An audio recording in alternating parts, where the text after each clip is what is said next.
السلام علیکم، کیسے ہیں آپ سب لوگ؟ اس ویک کی کہانی ایک بہت ہی انٹرسٹنگ ہونے والی ہے، تو آپ یہ آخر تک سنیے گا۔ جن لوگوں نے ابھی تک چینل سبسکرائب نہیں کیا تو چینل کو سبسکرائب کر لیں اور بیل آئیکن کو پریس کر دیں۔ یہ کہانی 14 کی رات کے بارے میں ہے، جو میرے سبسکرائبر امبرین نے راولپنڈی سے سینڈ کی ہے۔ سٹوری اچھی لگے تو آپ اسے اینڈ تک ضرور سنیے گا اور کمنٹس میں ضرور بتائیے گا کہ آپ کو سٹوری کیسے لگی۔ اور میرے جو ریگولر لسنر ہیں ان سے ریکویسٹ ہے کہ آپ میری ویڈیو کو ضرور شیئر کریں۔ اب وداؤٹ ڈیلے میں آپ کو سٹوری سناتی ہوں جو امبرین نے سینڈ کی ہے۔ یہ ایک سرد اور تاریک رات تھی۔ شام سے ہی خنکیں بڑھنے لگی تھی اور ہوا میں تیزی آ گئی تھی۔ خشک پتے اڑ کر درخت سے لپٹ رہے تھے۔ ہر چیز اندھیرے کی چادر میں لپٹی ہوئی تھی۔ ایسے میں ایک گھنے درخت کے نیچے سے ایک سایہ حرکت میں آیا۔ یہ ایک شخص کسی محفوظ ٹھکانے کی تلاش میں تھا۔ گھنے درختوں کے جھنڈ سے نکلتے ہی آسمان پر بجلی کڑکی اور موسلادھار بارش شروع ہونے لگی۔ وہ بارش میں بھیگنے لگا، یہاں تک کہ جب وہ میدان میں آیا تو بری طرح سے بھیگ چکا تھا۔ سرد رات، بھیانک تاریکی اور موسلادھار بارش، سائیں سائیں کرتی ہوا، بادلوں کی گرج، بجلی کی کڑک اور جنگل کا شور، سب ملا کر ایک ہیبت ناک ماحول بنا رہے تھے کہ انسان اپنے ہی دل کی دھڑکن سن کر ڈر جائے۔ اجنبی کی آنکھوں سے پریشانی کے سائے لہرانے لگے۔ وہ چاروں طرف کسی ٹھکانے کی تلاش میں نظریں دوڑانے لگا کہ ایک دم سے زور سے بجلی چمکی اور اس کی آنکھوں میں خوشی آ گئی۔ لمحے بھر کو روشنی میں اس کی ایک دور عمارت نظر آئی۔ وہ تیزی سے اس سمت دوڑنے لگا۔ تھوڑی ہی دیر میں وہ اس عظیم و شان عمارت کے سامنے کھڑا تھا۔ یہ عمارت کافی پرانی ہونے کی وجہ سے ایک کھنڈر میں تبدیل ہو چکی تھی۔ تاریک رات میں یہ کھنڈر کافی پراسرار دکھائی دے رہا تھا۔ پراسرار حویلیوں کے بھوت، جنوں کا ویران مسکن اور ویران جگہوں پر روحوں اور چڑیلوں کی موجودگی، یہ خیالات اسے ڈرا دے رہے تھے۔ کھنڈر کے پاس پہنچنے کے بعد وہ اندر جانے کے بجائے وہیں رک کر اس کا جائزہ لینے لگا۔ یہ پرانے وقتوں کی کسی حویلی کے کھنڈر تھے، جس کا زیادہ تر حصہ تباہ ہو چکا ہے۔ یہ حویلی 2 منزلہ تھی، جس کی نچلی منزل کے حصے تو اچھی حالت میں موجود تھے، مگر اوپری منزل کی گری ہوئی دیواروں کے ملبے کے ڈھیر اور ان کے ساتھ ٹکے ہوئے پلرز کے ٹکڑوں سے اندازہ لگانا مشکل ہو رہا تھا کہ یہ سب ملبے کے ڈھیر ہیں یا اپنی اصلی حالت میں بھی موجود ہیں، اور اس حویلی کے ارد گرد کبھی جنگل بھی رہا ہوگا۔ اور درمیان میں ایک تالاب تھا جس میں اب بارش کا پانی جمع ہو رہا تھا۔ یہ ساری چیزیں ایک خوفناک ماحول پیدا کر رہی تھیں، اور وہ ابھی اندر جانے کی ہمت کر رہا تھا کہ اچانک کسی سے ایک دھکا سا لگا اور وہ لڑکھڑا گیا، اور وہ تیزی سے پیچھے مڑا تو جنگل سے آنے والی تیز ہوا کے جھونکوں نے اسے ایک دفعہ پھر ہلا دیا۔ ابھی وہ حویلی کا جائزہ ہی لے رہا تھا کہ اس کا سر دوبارہ سے بھاری ہونا شروع ہو گیا، اور وہ قریب موجود آتش دان کے سامنے بیٹھ گیا۔ وہ جلد از جلد یہاں سے نکل جانا چاہتا تھا، مگر موسم اسے اس بات کی اجازت نہیں دے رہا تھا۔ اس نے اپنے بیگ کندھے سے اتار کر زمین پر رکھ دیا اور آگ جلانے لگا تاکہ اس کے کپڑے خشک ہو سکیں۔ ابھی سے بیٹھے چند لمحے ہی گزرے تھے کہ اسے قدموں کی چاپ سنائی دی۔ اس ویرانے میں قدموں کی چاپ سن کر وہ ڈر گیا۔ یہ آواز آہستہ آہستہ اس کے قریب آنے لگی۔ وہ بھاگ جانا چاہتا تھا، مگر جیسے جم گیا تھا۔ اس سے پہلے کہ وہ کچھ سوچتا، کمرے میں 2 آدمی داخل ہوئے۔ وہ دونوں بھی ایسے موسم میں پناہ کی تلاش میں یہاں آ پہنچے تھے۔ اپنے سامنے 2 انسانوں کو دیکھ کر اس کی جان میں جان آئی۔ اس کے کہنے پر ان دونوں نے بھی اپنا سامان اس کے سامنے رکھ دیا اور آ کر اس کے ساتھ آگ کے ارد گرد بیٹھ گئے۔ اس نے اپنا انٹروڈکشن کروایا کہ میرا نام فرحان ہے اور میں ایک ٹورسٹ ہوں۔ ایک خوبصورت گاؤں میں شام گزارنے کے بعد وہاں سے چلا گیا تھا تو جنگل میں بھٹک گیا، اور اس طوفان سے بچنے کے لیے میں نے یہاں پر پناہ لی ہے۔ اتنا کہہ کر وہ ان دونوں کو دیکھنے لگا۔ تو وہ دوسرا آدمی بولا کہ میرا نام احسان ہے، میں ایک شکاری ہوں اور شکار کی تلاش میں جنگل میں گھوم رہا تھا کہ ایک دم سے موسم خراب ہو گیا اور میں سر چھپانے کو کوئی ٹھکانہ ڈھونڈ رہا تھا کہ مجھے یہ شخص بھی اپنی پریشان حالت میں مل گیا، اور بھٹکتے بھٹکتے ہم یہاں آ نکلے۔ پھر وہ دوسرا آدمی بولا کہ میرا نام ذیشان ہے اور میں بہت پرانی تباہ شدہ بستی کو ڈھونڈتے ہوئے یہاں آیا ہوں۔ ابھی وہ تینوں آگے کچھ سوچ ہی رہے تھے کہ ایک آہٹ ہوئی۔ تینوں نے چونک کر دروازے کی طرف دیکھا۔ وہاں ایک غیر معمولی طور پر لمبا چوڑا شخص کھڑا تھا، اس کے چہرے تمام جذبات سے عاری تھے۔ وہ اطمینان سے چلتا ہوا ان کے قریب آ گیا۔ وہ شخص بالکل خاموش تھا۔ اس کی خاموشی پر پہلے تینوں نے اپنا تعارف کروایا اور پھر اس کی طرف دیکھنے لگے۔ تو وہ بولا کہ میرا تعارف کوئی اہمیت نہیں رکھتا، بلکہ یوں کہہ لیجئے کہ میرا کوئی شناختی نہیں، آوارہ سا آدمی ہوں، اصل نام تو یاد نہیں، لیکن لوگ مجھے مرحوم کہتے ہیں۔ یہ کہہ کر اس نے اپنی آنکھیں پھر آنکھ پر جما لیں۔ وہ تینوں حیرت سے اسے دیکھنے لگے۔ کتنا عجیب نام ہے، اور خود بھی یہ کتنا عجیب ہے۔ ذیشان کو تو کچھ سمجھ نہیں آ رہی تھی۔ اس سب کو یہ سب بہت پراسرار سا لگا۔ ذیشان جس کے بالکل ساتھ وہ اجنبی آ کر بیٹھ گیا تھا، نہ جانے کیوں اس کی ریڑھ کی ہڈی میں ڈر دوڑ گیا اور وہ کھسک کر تھوڑا سا دور ہو گیا۔ اور اسی وقت اچانک ایک زوردار چیخ سنائی دی اور فضا میں عجیب سی آوازیں بکھرنے لگی۔ یہ آوازیں جنگلی جانوروں کی ہیں، لگتا ہے آندھی بہت زور پکڑ گئی ہے۔ وہ رات بہت طویل تھی، تو انہوں نے ٹائم پاس کرنے کے لیے کہا کہ سب اپنے اپنے ایک واقعات سنائیں جو ان کے ساتھ ہوئے ہیں۔ تو سب سے پہلے فرحان نے کہا کہ میں اپنی ایک کہانی آپ کو سناتا ہوں۔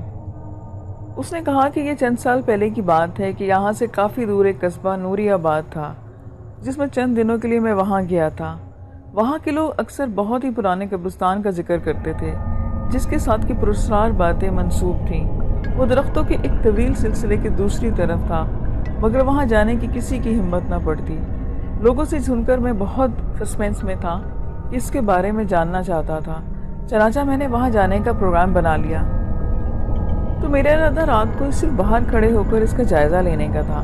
میں نے اپنا کیمرہ اور دوسرا سامان اپنے ساتھ رکھ لیا۔ اس رات 14ویں کی رات تھی اور ہر طرف روشنی اچھی خاصی تھی۔ میں قبرستان کی طرف چل دیا۔ میں کافی دیر تک چلتا رہا، پھر درختوں کا سلسلہ بھی ختم ہو گیا اور میدان میں جگہ جگہ جنگلی گھاس اور جھاڑیاں اگی ہوئی تھیں۔ ہر طرف ایک ہو کا عالم تھا۔ فضا میں خوفناک ایک سناٹا تھا۔ ہوا دھیرے دھیرے چل رہی تھی اور درختوں کی آوازیں جب ٹہنیوں کے ساتھ پیدا ہو رہی تھیں تو بہت ڈر زیادہ پیدا کر رہی تھیں اور مجھ پر خوف طاری ہونے لگا۔ میں آگے بڑھنے کے بارے میں سوچ رہا تھا کہ مجھے ایک خوفناک انکشاف ہوا جس نے میرے رہے سے ہوش بھی اڑا دیے۔ میں جسے میدان سمجھ رہا تھا وہ دراصل ایک قبرستان ہے، اور بہت وقت گزرنے کی وجہ سے قبریں زمین میں دھسی ہوئی تھیں اور اس کے کتبے بھی گر چکے تھے جس پر کوئی بھی نام نہ تھا۔ ان پر مٹی کی اتنی تہیں جم چکی تھی کہ وہ مٹی کا حصہ معلوم ہو رہی تھی۔ درخت بھی سب ویران ہو چکے تھے اور جنگلی گھاس اور جھاڑیوں نے زمین کو چھپا رکھا تھا۔ ایسے میں سنگ مرمر کے ایک کتبے پر، جس پر مٹی تو جمی ہوئی تھی مگر وہ ابھی گرا نہیں تھا، زمین پر پڑ کے گڑا ہوا تھا۔ میری نظر پڑتے ہی مجھ پر یہ انکشاف ہوا کہ اس وقت قبرستان کے میں درمیان میں آدھی رات کے وقت کھڑا ہوں، اور وہ بھی بالکل اکیلا کھڑا ہوں۔ پھر خوف کے مارے میں نے اندھا دھند بھاگنا شروع کر دیا، مگر تھوڑی ہی دیر میں ٹھوکر کھا کر زمین پر گر گیا۔ پھر کچھ دیر میں یوں ہی پڑا رہا، اور میں نے جب اپنی آنکھیں کھولی تو مجھے احساس ہوا کہ میں اس وقت ایک قبر کے اندر گوشت پوش سے بے نیاز ایک ڈھانچے کے اوپر پڑا ہوں۔ میری تو ڈر کے مارے سمجھے جان نکل گئی۔ خوف اور سردی کے سبب سارا جسم برف سا ہو گیا، اور جب میں نے اٹھنے کی کوشش کی تو مجھے محسوس ہوا کہ ڈھانچے کا بازو تو میری کمر کے گرد لپٹے ہوئے ہیں۔ پھر مجھے محسوس ہوا کہ وہ میرے گرد ہلکا تنگ کر رہا ہے اور اس کی باریک باریک انگلیاں میری کمر میں دھس رہی ہیں۔ میرے پورے جسم میں درد کی ٹیسیں اٹھنے لگیں، تو میں نے خود کو ڈھیلا چھوڑ دیا اور بے سود پڑا رہا۔ اس وقت میں نے محسوس کیا کہ قبر کے اندر آتی چاند کی روشنی کم ہو رہی ہے، پتھر کی سیل آہستہ آہستہ سرک رہی ہیں اور قبر کا منہ بند ہو رہا ہے۔ میرے دماغ میں جیسے گھنٹیاں سی بجنے لگیں، یعنی میں زندہ قبر میں دفن ہو رہا تھا۔ تو پھر میں نے آخری دفعہ تمام ہمت جمع کی اور پورا زور لگایا۔ ایک دم سے آواز کے ساتھ ڈھانچے کے بازو الگ ہونا شروع ہو گئے۔ میں تیزی سے کھڑا ہو کر قبر کے اوپر والے حصے پر ہاتھ رکھا اور خود کو اوپر کی طرف اچھالا۔ میرا جسم قبر کی سل کے ساتھ رگڑ کھاتا ہوا باہر نکل گیا، اور میرے قبر سے باہر نکلنے کے بعد قبر دوبارہ سے مکمل بند ہو گئی۔ مجھے پورا یقین تھا کہ صبح تک مٹی قبر کو چھپا دے گی اور میں دن کی روشنی میں بھی اسے دوبارہ نہیں ڈھونڈ سکوں گا۔ یہ میری زندگی کا ناقابل فراموش واقعہ تھا جسے میں ابھی بھی یاد کر کر کانپ جاتا ہوں۔ اس کا یہ واقعہ سن کر باقی کے 2 لوگ تو ایک دم سے دم بخود ہو گئے۔ انہیں شاید ڈر بھی محسوس ہو رہا تھا، لیکن جس آدمی نے آخر میں آیا تھا اور اس نے اپنا نام مرحوم بتایا تھا، وہ ویسے ہی بے حس و حرکت بیٹھا رہا کہ جیسے اسے کسی چیز سے کوئی سروکار ہی نہ ہو۔ اس کے بعد وہ جو تیسرا آدمی تھا ذیشان، اس نے اپنا واقعہ سنانا شروع کر دیا کہ یہ ان دنوں کی بات ہے جب میں افریقہ میں تھا۔ میں ایک قدیم عمارت کے کھنڈر کی تلاش میں تھا جس میں میری معلومات کے مطابق بہت بڑا خزانہ دفن تھا، مگر اب تک کوئی اسے ڈھونڈ نہیں سکا تھا۔ بہت دن مارے مارے پھرنے کے بعد ایک دن اچانک ہی ایک قبائلی آدمی نے مجھے وہاں کا راستہ بتا دیا، مگر میرے ساتھ چلنے پر راضی نہ ہوا۔ میں اکیلا ہی روانہ ہو گیا۔ وہ عمارت بہت زیادہ گھنے درختوں کے جھنڈ میں چھپی ہوئی تھی، جس تک پہنچنے کا صرف ایک پتلا سا راستہ تھا جو دونوں طرف سے دلدلی زمین میں گرا ہوا تھا۔ عمارت اب پوری طرح ایک کھنڈر میں تبدیل ہو چکی تھی۔ وہاں تک پہنچتے پہنچتے سورج تو ویسے ہی غروب ہو چکا تھا اور درختوں کے جھنڈ کی وجہ سے چاند بھی اس جگہ کو منور کرنے میں ناکام تھا۔ میں نے اس قبائلی آدمی کی دی ہوئی مشعل جلا لی اور مین ڈور سے عمارت کے اندر داخل ہو گیا۔ مجھے وحشت سی ہونے لگی، ایک انجانا سا خوف محسوس سا ہوا۔ میرا دل کیا کہ میں واپس لوٹ جاؤں، مگر اتنی مشکل کے ساتھ یہاں تک پہنچنے کے بعد میں یوں واپس نہیں جانا چاہتا تھا۔ ابھی میں کچھ دور ہی آگے قدم بڑھائے تھے کہ میرے کانوں میں ایک بہت زور سے چیخ سنائی دی اور میں ٹھٹر کر ایک جگہ رک گیا۔ چیخ کہیں آس پاس سے ہی آئی تھی۔ ابھی چیخ ختم نہیں ہوئی تھی کہ ایک اور چیخ سنائی دی، اور پھر تو چیخوں کا ختم نہ ہونے والا سلسلہ شروع ہو گیا۔ یوں محسوس ہوتا تھا کہ جیسے عمارت کے در و دیوار لرزنے لگے ہوں۔ میں خود یوں کانپنے لگا کہ جیسے میرا سارا وجود زلزلے کے جھٹکوں کی زد میں ہو۔ میں ہراسا سا واپس بھاگنے ہی والا تھا کہ اچانک میری نظر ایک کمرے پر پڑے صندوق پر پڑی۔ میرے دماغ میں ایک دھماکہ سا ہوا اور میں نے ہر چیز کو بھلا کر اس کمرے میں داخل ہو گیا۔ صندوق پر جو تالا لگا ہوا تھا وہ زنگ زدہ تھا، جو پہلے ہی خود بخود نیچے گر چکا تھا۔ جب میں نے اسے کھولا تو اندر نظر پڑتے ہی میری نظریں پھٹی کی پٹی رہ گئیں۔ وہ قدیم اور قیمتی جوہرات سے بھرا ہوا تھا۔ ابھی میں یہ بے یقینی کے عالم میں خزانے کو غور سے دیکھ ہی رہا تھا کہ میری آنکھوں نے ایک اور عجیب و غریب منظر دیکھا۔ میں نے دیکھا کہ اس کے بیچ میں سے ایک عجیب و غریب سا آدمی نمودار ہو رہا ہے جو عین صندوق سے کھڑا ہو گیا۔ میرے خدایا، میں نے اتنا خوفناک چہرہ آج سے پہلے کبھی نہیں دیکھا تھا۔ اس کا رنگ توے کی طرح سیاہ تھا اور اس کی آنکھوں سے سرخ چنگاریاں نکل رہی تھیں۔ اس کی زبان سختی سے بھیجے ہوئے جبڑوں کے درمیان پھنسی ہوئی تھی۔ اس کے ہاتھ میں 2 دھاری تلوار تھی اور اس کے کپڑوں پر ایک نشان بنا ہوا تھا جو قدیم افریقی بادشاہوں کا ہوتا تھا۔ وہ بڑی غضبناک آنکھوں سے مجھے گھور رہا تھا۔ یہ منظر دیکھ کر سردی کے باوجود مجھے پسینہ آ گیا۔ ایک لمحے کو تو مجھے یوں لگا کہ میرا دل دھڑکنا ہی بھول گیا ہو، اور پھر جب مجھے اچانک ہوش آیا تو میں الٹے پاؤں وہاں سے بھاگا۔ مجھے نہیں معلوم کہ کس طرح گرتا پڑتا میں واپس اپنے کیمپ تک پہنچا۔ میں نے اسی وقت وہاں سے اپنا خیمہ اٹھوا دیا اور شہر پہنچ کر ہی دم لیا۔ 14ویں کی وہ رات ہمیشہ مجھے یاد رہے گی۔ ذیشان اپنی کہانی سنا کر خاموش ہوا تو فرحان اور احسان یوں ہی بیٹھے ہوئے تھے اور ان پر ایک سحر طاری تھا، مگر چوتھا آدمی ابھی بھی ویسے ہی نارمل شو کر رہا تھا۔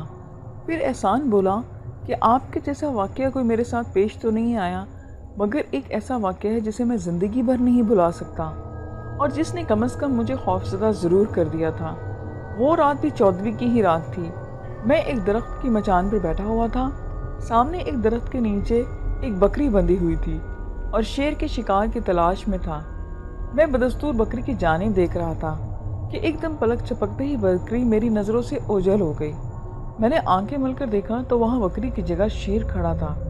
میں نے غور سے دیکھنا چاہا کہ شاید یہ میرا وہم ہو سکتا ہے کہ بکری ہو جس کو میں شیر سمجھ رہا ہوں۔ میرے جسم کے مساموں سے ٹھنڈا پسینہ نکلنے لگا اور سارا جسم کانپنے لگا۔ میرے ہاتھ میں بندوق لرزنے لگی اور ایک دم پھسل کر نیچے گر گئی۔ میں بوکھلاہٹ میں نیچے کی طرف جھکا تو اپنا توازن برقرار نہ رکھ سکا اور نیچے آ گیا۔ شیر اپنی انگارے سے دہکتی ہوئی آنکھوں کے ساتھ مجھے گھورت رہا تھا۔ میں باوجود کوشش کے جنبش بھی نہ کر سکا۔ شیر جیسے ہی میرے پاس پہنچا، ایک دم سے فضا انجانے کہکہوں میں گونج اٹھی اور شیر دیکھتے ہی دیکھتے دھوئیں میں تبدیل ہو گیا۔ تھوڑی دیر کے بعد آوازیں بھی تھم گئیں۔ میں فوراً کپڑے جھاڑ کر کھڑا ہو گیا۔ بکری مجھے درخت سے ساتھ بندھی ہوئی نظر آنے لگی۔ اس کے بعد ساری رات خیر و عافیت سے گزری۔ مگر وہ لمحات میری زندگی کے سب سے خوفناک لمحات تھے۔ میرا خیال ہے کہ وہ کوئی بدرو یا جن تھا جو مجھے پریشان کر رہا تھا۔ احسان نے اپنی بات ختم کی تو تینوں دوست مسافر کو دیکھ رہے تھے۔ باہر ابھی بارش تھم چکی تھی، آندھی کا زور بھی کچھ کم ہو گیا تھا۔ چوتھے مسافر نے اپنی نظریں آنکھ پر سے ہٹائیں اور ان تینوں کو طرف دیکھتے ہوئے بولنا شروع کیا کہ میری زندگی میں ایسے بے شمار خوفناک واقعات ہیں اور میں اس دوران کئی لوگوں سے ملا، لیکن اس وقت آپ لوگ یہاں ہیں تو آپ لوگوں کے حوالے سے بات کرتا ہوں۔ دراصل اتفاقاً میں 14ویں رات کو ہی اپنی دنیا سے باہر نکلتا ہوں۔ اپنی دنیا سے کیا مطلب؟ تینوں کے منہ سے ایک دم سے حیرت کے مارے نکلا۔ اگر آپ لوگ خاموشی سے سنیں تو میں سناؤں گا۔ اس نے شعلہ بار نگاہوں سے تینوں کو دیکھا تو جیسے تینوں کی زبانوں کو تالے لگ گئے، انہیں اپنے جسم میں سنسناہٹ محسوس ہوئی۔ تو اس نے دوبارہ کہنا شروع کیا، ایسی ہی ایک 14ویں کی رات تھی جب میری ملاقات فرحان صاحب سے ہوئی، جب ایک ڈھانچے کی شکل میں قبر میں آرام کر رہا تھا۔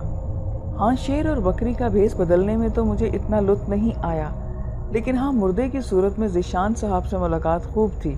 اس کے بعد آج ہی انسانوں کی دنیا میں آیا ہوں۔ اتنا کہہ کر وہ ایک لمحے کے لیے رکا تو سامنے وہ تینوں آدمیوں کی حالت خراب ہو چکی تھی۔